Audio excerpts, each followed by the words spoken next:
16 to the Home News Tribune and the Clerk of the City of New Brunswick. The time and location of this meeting and all meetings of this body are posted in City Hall, 78 Bayard Street, New Brunswick. Roll call, Mr. Janarone. Mrs. Fowler? Here. Mr. Hush? Here. Mr. Ortiz? Here. Mrs. Sadowski? Excused. Mrs. Shikaitis? Here. Mr. Spencer? Here. Mrs. Varela? Here. Mr. Caldwell? Here. Mrs. Seawood? Here. We have a form. Thank you. So,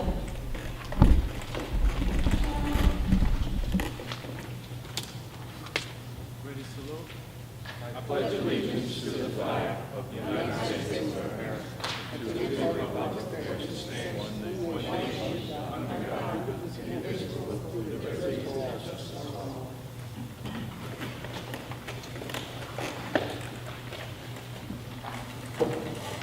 thank you. A reminder, the next monthly Board of Education meeting will be held on Tuesday, August 16th, 2016, beginning at 7 p.m. at this location. At this time, we're going to add something to the agenda. Mr. Johnson.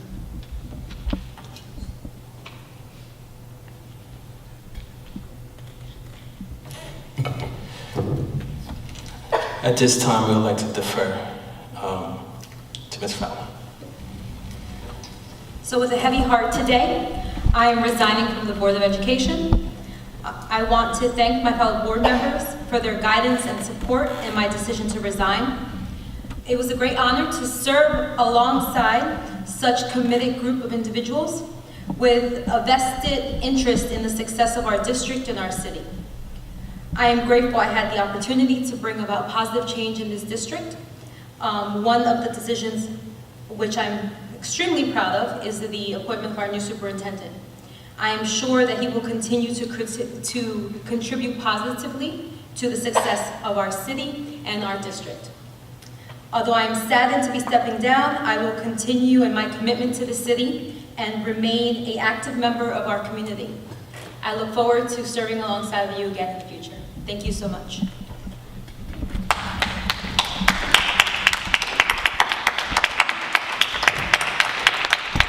Ms. Fowler, as a token of appreciation, New Brunswick Public School District would like to present to you a small little gift.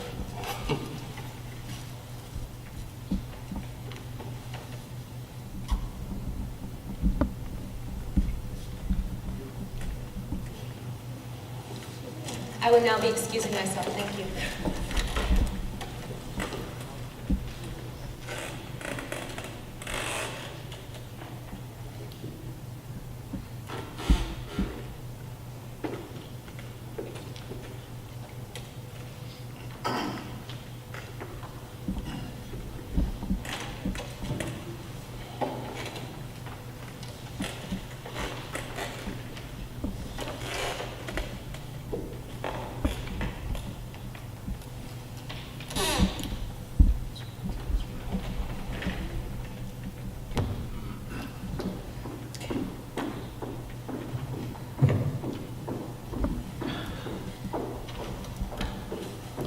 Next item on the agenda is number 3, approval of minutes.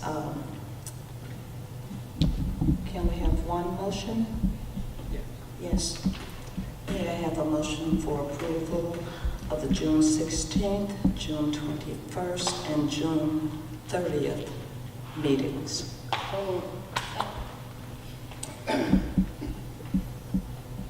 Mr. General. Mr. Hush? Yes. Mr. Ortiz? Yes. Mr. Spencer? Yes. Ms. Varela? Yes. Mr. Caldwell? Yes. Mrs. Seawood? Yes. Motion approved. Thank you. Superintendent's report. Mr. Aubrey Johnson. Yes, good evening. For the month of June, we had 130 district-wide suspensions. We had 12 cases of harassment, intimidation, and bullying. Our student enrollment at the end of the year was 10,118 students. Our student attendance rate was at 94%, and our staff attendance rate was at 95.5%. Thank you. That concludes my portion. Motion to accept. So moved. Second. Mr. Hush. Yes. Mr. Ortiz. Yes. Mr. Spencer. Yes. Ms. Varela. Mr. Caldwell. Yes. Mrs. Seawood. Motion approved. Facilities Committee report. Yes, Madam President, we did not meet this month, but next month we will report the facility. Thank you.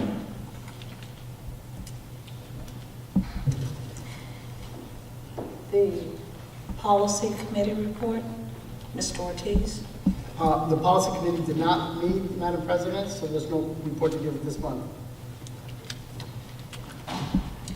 Mr. Hush with the Athletic Committee report. Yes, motion to accept the athletic report for April, May, and June. We did not meet for a month of July.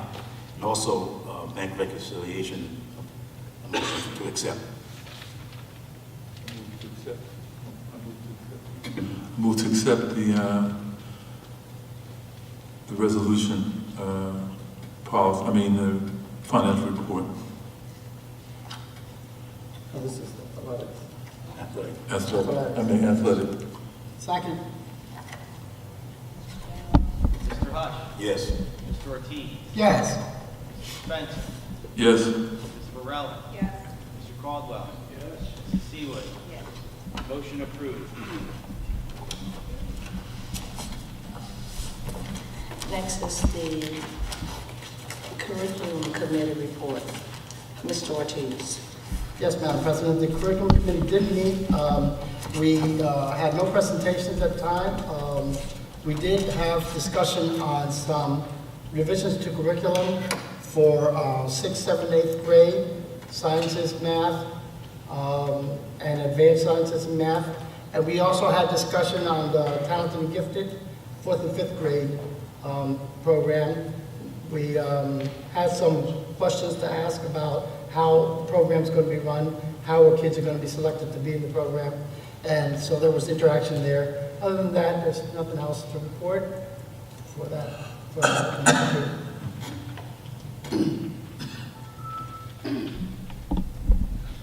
Oh, I'm sorry. And we did have reviews of resolutions, which are part of the consent agenda items. We'll vote on at that time. Okay, thank you. For public relations, I don't have a report. Does anyone have any items they want to highlight? Okay. Mr. Del Caldwell, Ed Services Commission.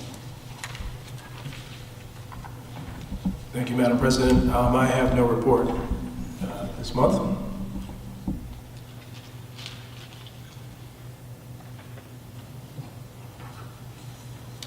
Thank you.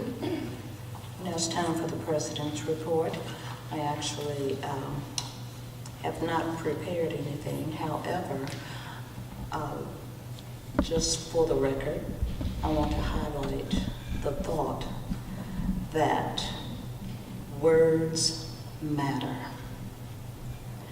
The last few weeks, actually the last few months in this country have been rift with unrest, with all types of unspeakable horror, violence, perpetrated by thoughtless words, deeds, vicious acts. As a community, I want us all to come together, stop the madness, and just reflect on how we treat each other. How do we speak to and about each other.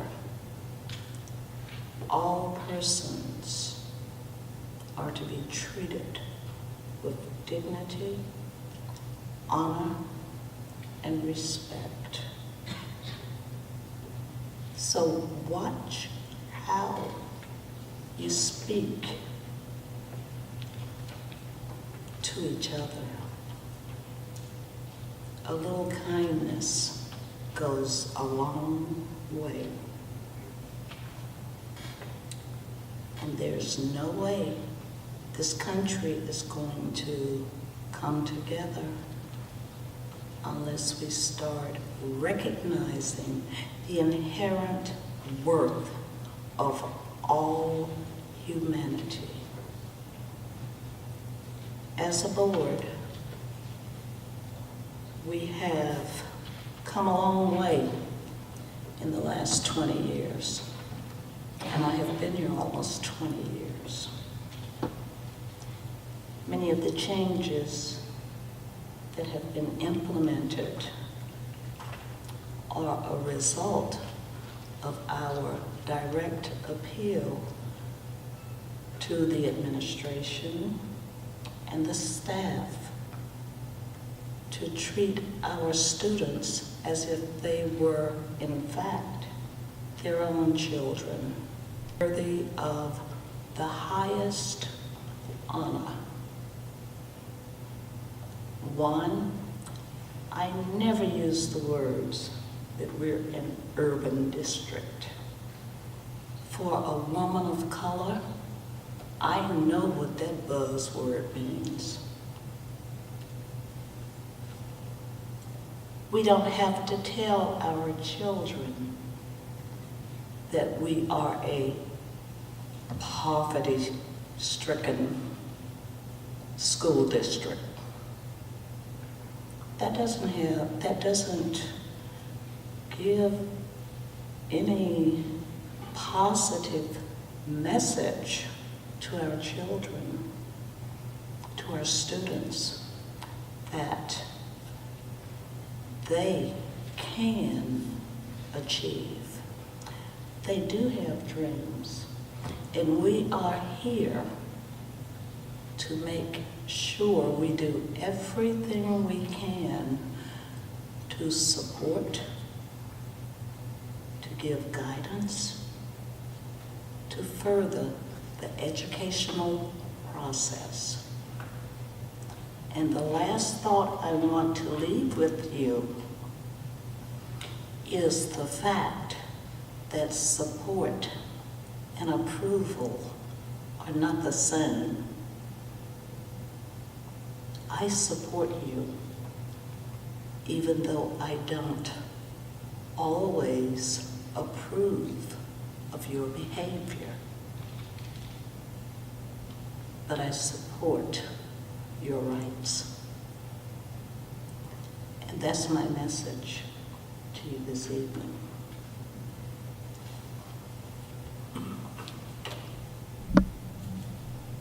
Open questions from the public.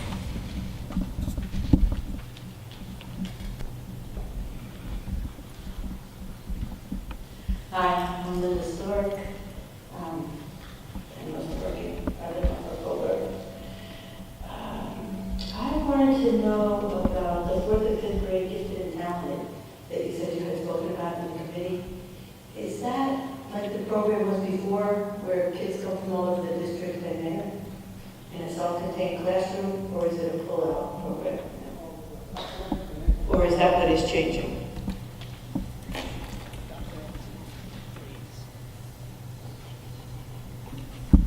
Yes, our new program is going to be a school within a school located at the Lincoln School on Bartlett Street. The first 2 grades we're starting with are 4th and 5th. We've identified students from all of the elementary schools in the district, and we're going to be housing them all at the Lincoln School, and it'll be a full-day, full-year program. Like the one that we had before? Very similar. I think that the curriculum is a lot was previously. Okay, because that's what I was going to ask you, was the takeaway from the previous program that had been successful? Because for some reason it was changed to a different type of program.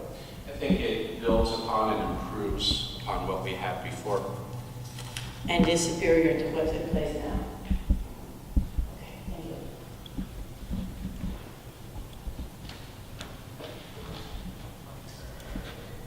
Good evening, members of the board. Charles Cradaville, the Brunswick Today newspaper. I have to begin with an apology.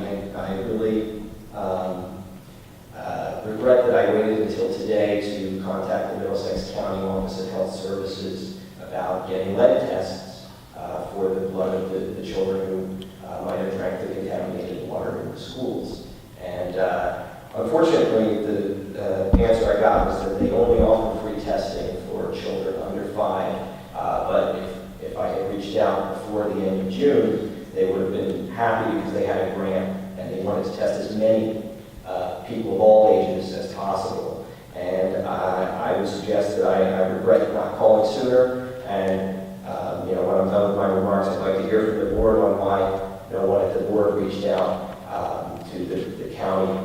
That's what Highland Park did when they found lead in their water, and the children were tested, and it was done for free. And I regret framing it as something that needed to be paid for. When I asked questions to the board, I didn't know that this was an option, and so I'm sorry for that.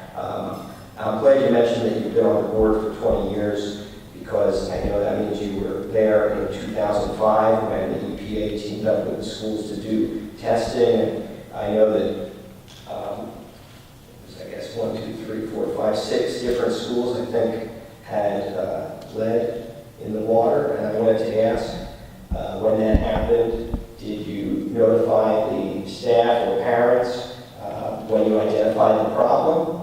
Or did you wait until months later when it had been resolved to tell the parents and the staff?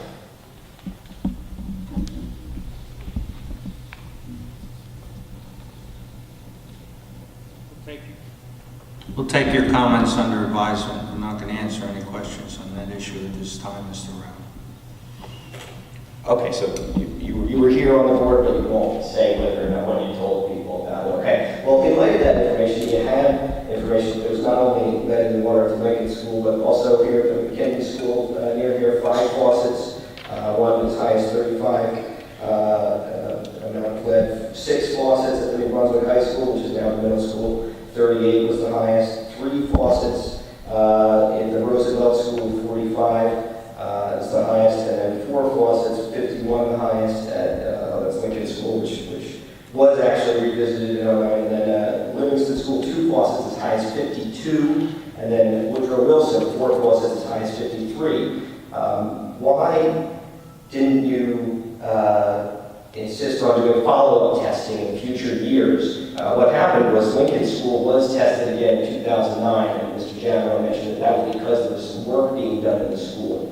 There was concern over air contamination, and they also decided that, hey, we'll test the water too. But why for all these other schools where lead was found in 2005, didn't you do follow-up testing until 2014 when a reporter filed an OPRA request asking to see the results? Why didn't the board think that this was important, knowing that you had this information back from 2005? Same answer. We'll take your comments under advisement, Mr. Radford. Thank you. Okay. I really don't understand why, after all these years, you still have the same attorney who, I can only imagine what is said in executive session.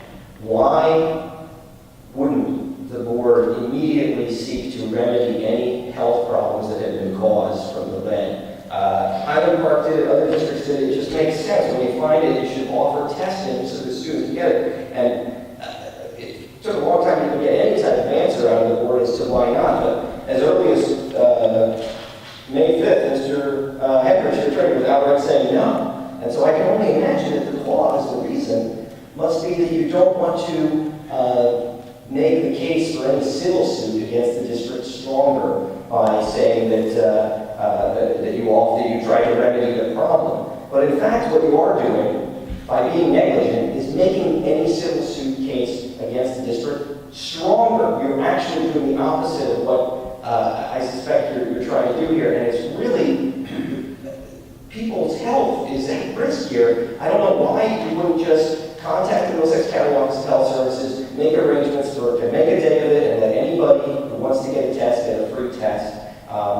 It was stated at the last meeting that Ms. Sadowski wants to have the kids go to their pediatricians first, and if they can afford it, if they can get there, then and only then does she really want to pursue this. And I know she's not here, but she stated that she wants to hear that there's actually people demonstrating the symptoms of lead poisoning. She stated on the record at the last meeting that those symptoms are nausea, vomiting, and diarrhea. And I would like to just correct the record that according to the Mayo Clinic, only vomiting is one of the symptoms of lead poisoning. The others are developmental delay, learning difficulties, irritability, loss of appetite, weight loss, sluggishness and fatigue, abdominal pain, vomiting, as we said, constipation, and hearing loss. So if parents think that their children are experiencing these symptoms, I encourage them to heed Ms. Sadowski's call and bring that to the board's attention so that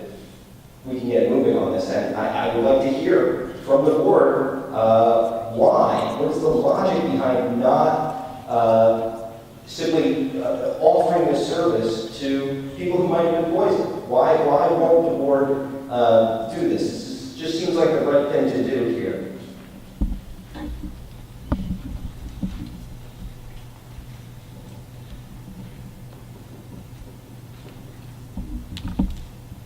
If this is how the board's going to respond to these serious concerns, I think you should follow the lead of Ms. Fowler and resign if you're not up for the job.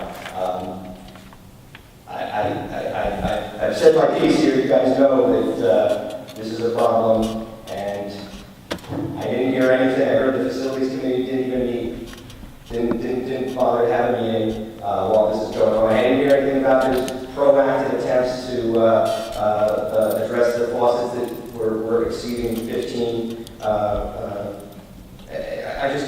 I don't see the board being proactive. It's the opposite, and let's just be honest. The people deserve better. I have to ask and follow up on our discussion at the last meeting, and I need to know did anybody look into whether or not the New Brunswick Today newspaper is being blocked by the security software at the high school for people using the computers? It's currently not blocked. I did. Okay, thank you very much for doing that. I think it's an important resource that people be able to have that, and I want to just encourage the board to avail yourself of that resource and send us information about good things that are going on that you would like to see in the news. We're happy to do those stories. It's just we've had some trouble dealing with your contractor, the Success Communications Group, and they have not really been forthcoming or helpful, even when we're trying to do good stories. So I'd like to hear from the board, whenever you have something that you want to put before the public and there's a standing offer on the table, that if you ever want to write something for us, we will be happy to share it with our readers, because we think it's important that the community has a stronger connection to the Board of Ed. That's why we're videotaping these meetings and why we encourage you to do the same and be more transparent. Thank you for your time, and please revisit the issue of testing the children. I think it's important.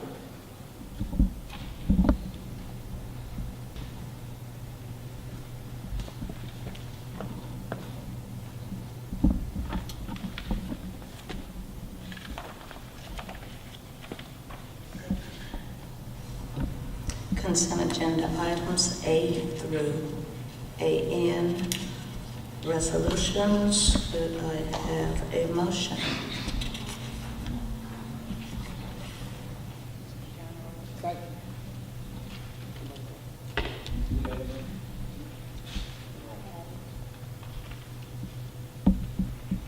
Mr. Hush. Yes. Mr. Ortiz. Yes. Mr. Spencer. Yes. Ms. Varela. Yes. Mr. Caldwell. Yes. Mrs. Seawood. Motion approved.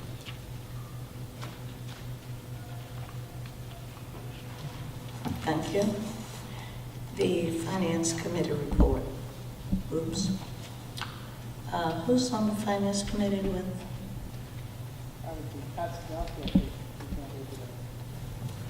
Right. Mr. General?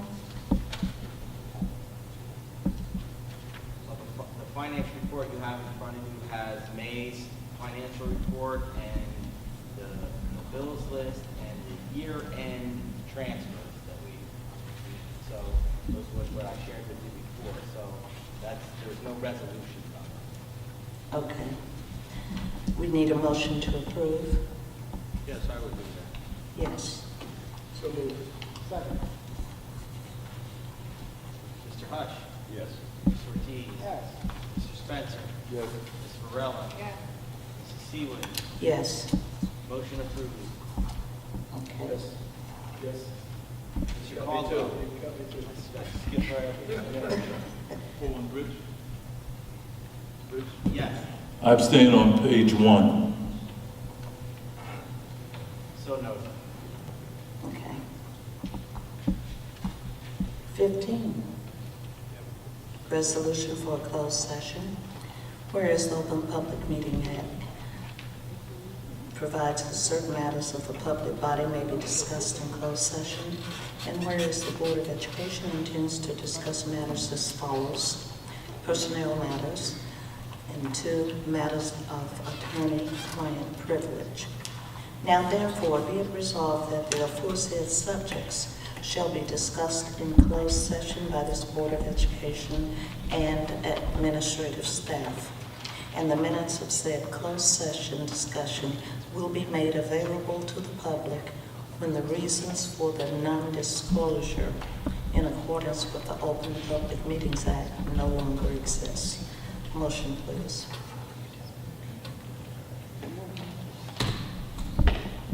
Roll call. Mr. Hush. Yes. Mr. Ortiz. Yes. Mr. Spencer. Yes. Ms. Varela. Yes. Mr. Caldwell. Yes. Mrs. Seawood. Yes. Motion approved. We are in closed session.